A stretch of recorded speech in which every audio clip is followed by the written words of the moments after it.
sending the data. Stand by.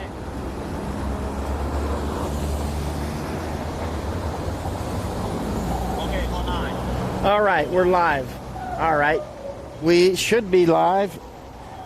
This is Cody and I. We were just live over talking about the Stampede. Now we've moved over to the PolyU area, the Polytechnic University here in Hong Kong. And again, Cody was on the spot when the siege actually occurred, and he was inside of PolyU, so we're going to let him talk. And first, there's Cody standing in front of the camera. I'll show you the signs here so you can look it up if you want to, and then we'll let Cody roll so you can see where that's at. Take a screenshot if you like, and hold it for a few more seconds, and then you can see where we are here in Hong Kong by PolyU. You can Google that. So, Cody, what did you see? Here, we came here to PolyU, I think, pretty much directly after we'd been at Chinese University. So, my team and I, we'd split up temporarily there. And so I came here, I got here on my own, and I was trying to get past the police cordon, and they wouldn't let me in when another Cantonese first aider arrived. He spoke with the policeman in Cantonese, and the policeman waved him down the road, pointing a certain direction, as if saying, if you go in that way, you'll be able to get in. So I teamed up with him, I walked in with him. We got stopped a few more times by police, but then we found one road that led right to the main entrance that was completely unguarded. So we were able to walk in without a problem. This is 10 days ago now, perhaps. So my memory's a bit... Yeah, it was Sunday that you left, right? You went in on Saturday? It was Sunday evening, that, or it was Saturday evening, the Saturday just before that. Right. So this would have been the 16th or 17th, this skirt.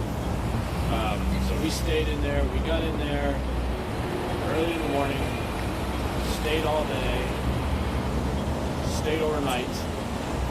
We're in the main battle the next day, and then that evening, late in the evening, we were one of the last medic teams to be able to get out without being arrested. Can you explain what happened at the battle here at PolyU and CUHK? You were at both, and then you were at the Stampede.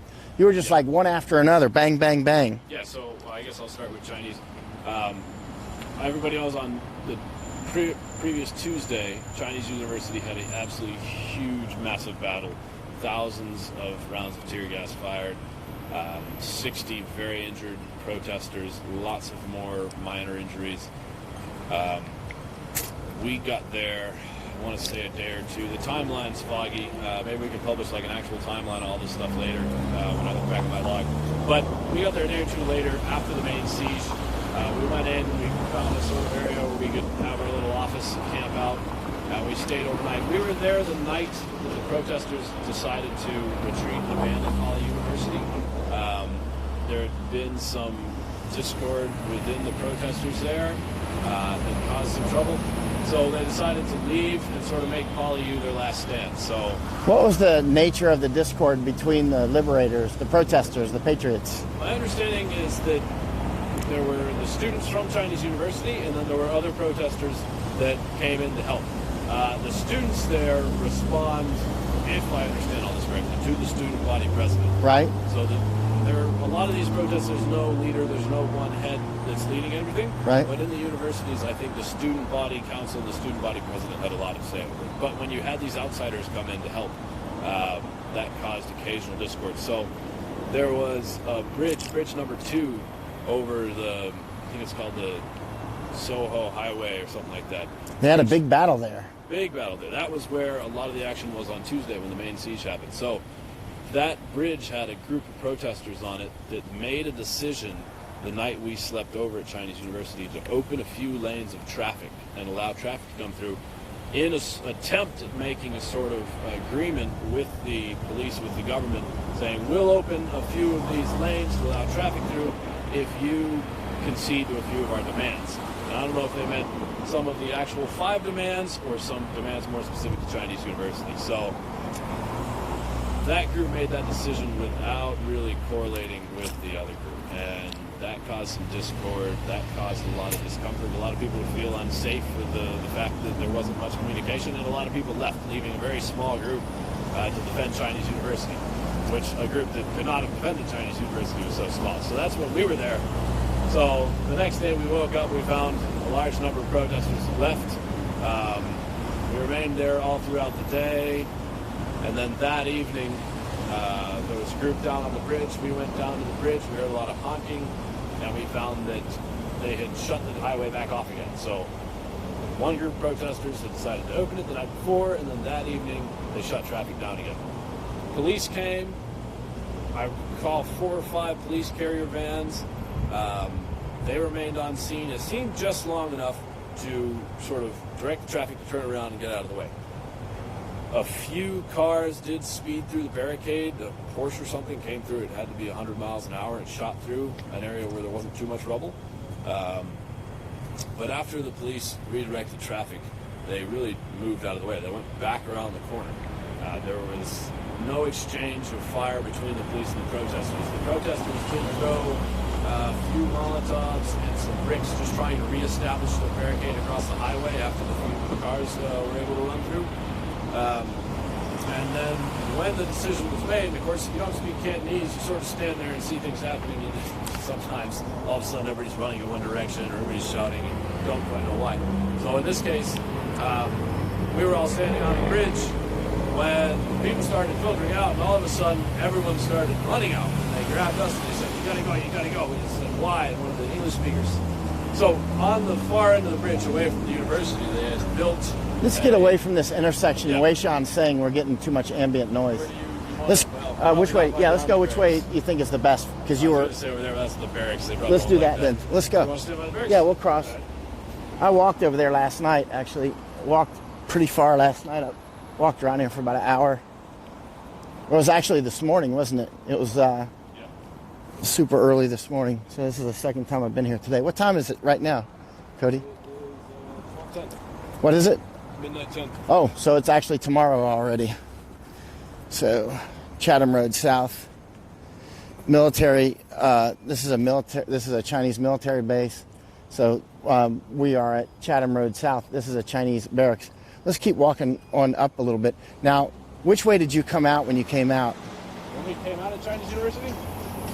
So, I'm trying to get my bearings. I want to say we went in here. We came in from here, and when we evacuated on the opposite side, under the footbridge. Okay. Footbridge, was it that over bridge there, or? You know the bridge where they set the armored vehicle on fire? Oh, yeah. I thought that was around here. Yeah, it was probably you. Okay. So I want to say, so the cop that got shot in the leg with an arrow, he was standing about where we are. Okay. And the archers were on top of the roof of that building there. The archers were on this building, yep, right where the flashing light is up there somewhere. This was the front line for most of that day. Okay. That we were here. So this was the front line right here. You saw water cannons, and most of the reporters and the press were on this side of Chatham Road. So right. Water cannons and police were coming from both down Austin Road, this is, and then from the other direction on Chatham Road. And so the archers were on that building and were able to shoot a policeman that was standing over in this group, if I understand correctly. Okay. Is that 3 policemen sitting over there, or what? That is 4 policemen. Or 4? Let's see. Intently watching us. What's up, guys? So they're still out here guarding. So liberators have been trapped inside since 2 Sundays ago now. And this is Wednesday. And refusing to surrender or come out. You've seen what police do to people who are caught. They beat them mercilessly. We've seen it over and over. There's no reason to believe they won't do it again at all. Because it doesn't matter how docile you are. When you give up, you can still get your teeth knocked out. And so, and Cody's witnessed some of that himself, as he talked about in the last live stream. Which way next, Cody? I don't know. I mean, what did you see? I mean, you came from which direction last time that you were here? We hopped out on this corner in a taxi. You did what? We we hopped out on this corner in a taxi. Oh, in a taxi. That's okay. This is actually the corner you left from. I believe so, yeah. But as you can see, there's no liberators out here, no media, no nothing. It's just Cody and me and you, and that's it. And the Chinese army right behind us. This is the Chinese, one of the Chinese barracks is right here. And so, yeah, that's where we are. And let's see if there's any questions. If not, we'll shut it off. It's after midnight, and but we'll try to answer any questions here real quick. If you have any questions for Cody, hello in San Diego. Who's in San Diego? Uh, Oh, okay. I thought it might be somebody else. Will Conley. Hey, Will in San Diego. Hey, Maggie, if you're watching, how's it going? Okay. Yes, this is live. Okay. Well, we just wanted to show you what's going on down here at Poly-U, which is really a whole lot of nothing now, except that liberators are holed up in there, and they have been for 2 Sundays now, and we're into Wednesday. And that's it. Anything else you have to say, sir? All right, Control, we're going to go ahead and cut off because, as you can see, this is I've live streamed for hours out here before when basically this is what's going on. There's a whole lot of nothing. So, what's that? Wish we get inside. I wish we could get inside, too. I wonder when it's going to end. Nobody knows. Maybe the police will raid it tonight. Nobody knows. There's no journalist out here watching. There's no vigil for the... Actually, we can walk this way. This way. Which way goes to the Gun Hill Barracks? Let's go. Let's go this way. We'll come out. We'll stay live just for a little bit longer, and we'll come out to the front of the. See this right here to the right. This wall. This is the Chinese. One of the Chinese barracks. I think they have about 17 or so in Hong Kong. Let's put this. Can you help de-extend that a little bit? And good. Better. Thank you, sir. And so you can see there's a lot of Chinese forces already here in Hong Kong, all over the place. They don't have to invade. They just have to walk out of their gate, and they're right here. It would be interesting if Lech Walesa will come to Hong Kong. Lech Walesa, who led Solidarity in the 80s, which led to Poland being free and was a large part of this downfall of the Soviet Union. That's why I keep calling Hong Kong the Poland of 2019. Nobody knows how it's going to turn out, but remember, I've been saying it for a long time that Hong Kong, Poland had it worse than Hong Kong. A lot of people that don't know anything about Solidarity or what happened, they'll say, oh, but it wasn't so hard for Solidarity. I'm like, you're crazy. It was a lot more difficult. And this is difficult here, though. It doesn't mean this is easy. It's very difficult and very risky. But then so was Solidarity, and they ended up being successful.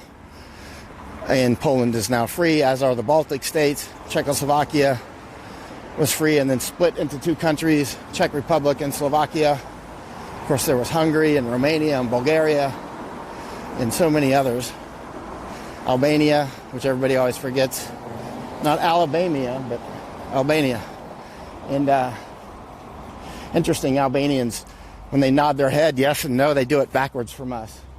Yes means no and no means yes. Pretty interesting, huh? So, body language.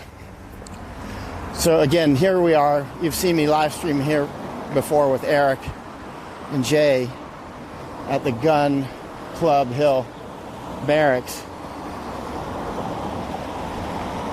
And so this is a Chinese base right here.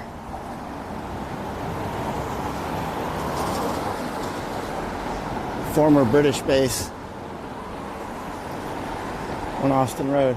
And this used to be the perimeter up until just a few days ago. Soldier right there. And there's Chinese soldiers with the rifle back there. And so that's about it for tonight. There's the old cannon.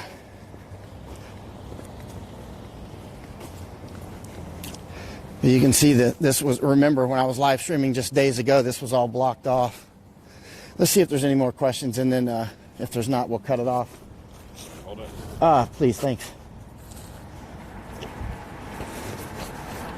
All right.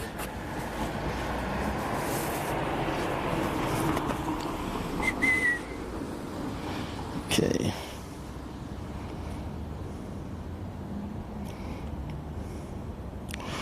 Hello, Mark. Stopping back. Good evening. Hello in Thailand, Japan, United States. What's the latest at the people at PolyU? Michael Schmidt said. That's what we're at PolyU now. They're still in there.